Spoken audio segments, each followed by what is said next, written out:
excited. When you started the comic, did you expect this? No, never in a million years. And Ted Adams, who is the CEO of IDW and IDW Entertainment, from 1996, he said this needs to be a TV series. He's always said that. And then, it was always, sure. We were optioned a couple of different times, and makes you a little jaded. I kept saying, he never lost faith. And he said it's just a matter of putting it in front of the right eyeballs at the right time. And then bang, a year and a half, 2 years ago, he goes, Sci-Fi is interested in this, and I think this is going to happen. And it seemed like within a couple of weeks, I was looking at audition tapes, we were reading scripts, we were looking at casting things, and it hasn't stopped since, to be honest with you. I mean, this is amazing. So what has it been like for you to watch the fandom grow? You're seeing cosplays for this series on the comic book as well. Is that still surreal for you?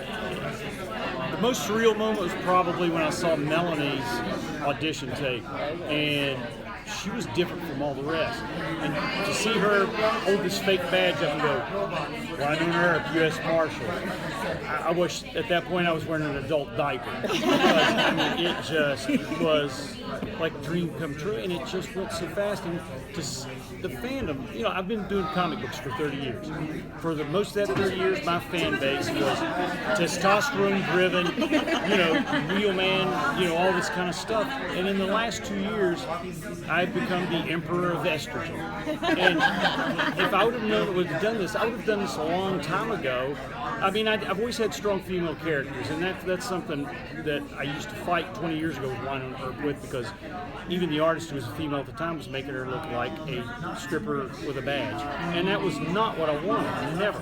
And it's great to see. Emily read the old comic books and immediately caught what this was supposed to be. So to see this in cosplay, to see this fandom, this vocal fandom that is so nice, that is so polite, and just so entrenched in the likability of all these characters, and getting to see them represented, and I'm talking about each and every cast member and who they represent as a character, to see them represented the way they should be.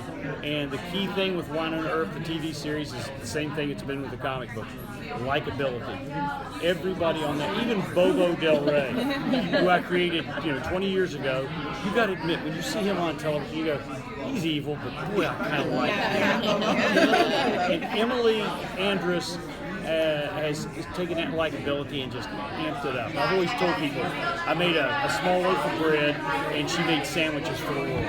So it's just, I owe her more than I could ever pay her.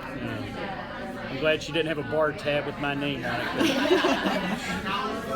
you find that you put a lot of input yourself into the show as it's moving along? Or do you kind of let Emily kind of handle it?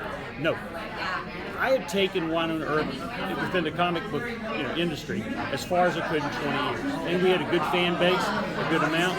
But to go to television, I knew there were going to have changes. It's going to have to be seen through different eyes. And thank goodness, Emily's a visionary to where she saw Wynonna Earp, she saw likability, she saw humor, which is so, those two things were the only things that I said at the very beginning that I wanted to retain. She goes, I may change your hair to brunette. Great, fine, that's all. Little things like that, but I knew it had to be seen through different eyes to take to the next level. And it goes back to what you said. I've now got a family, not only the cast and the crew, but a family of fandom that I could have never had before, and I'm so blessed to have. I mean, the fans, the viewers, the readers. I've become, with Wynonna Earp, the first comic book a lot of viewers have ever read. And, as the old saying goes, you never forget your first. So to have that chance to be everybody's first comic book they read is such a thrill to me. And I could not be happier. They have embraced it. They go back from the comic to the television show. When the television show is on hiatus, they're on the comic. I wake up on the right side of the dirt every day. I really do. Did you find that a lot of your fans of the comic are also fans of the show as well, or was there any backlash? At first, the only backlash I got, which is, it seems kind of weird, was, how come her hair's not blonde no more? And I'm going, guys, that's the smallest. If that's all you've got to complain about, They then never met a woman. Yeah. We all color our hair. I said, you got nothing to worry about. But they all got attracted to it because, thank goodness, they had a trust with me that I'm not going to let something loose from the core, which was likability. And Emily, again, she saw that, that's what she took, and then she created around that. And they are so happy. I mean, they are, of course, a lot of them are a little, hey, my first issue is going to be worth a lot of money now.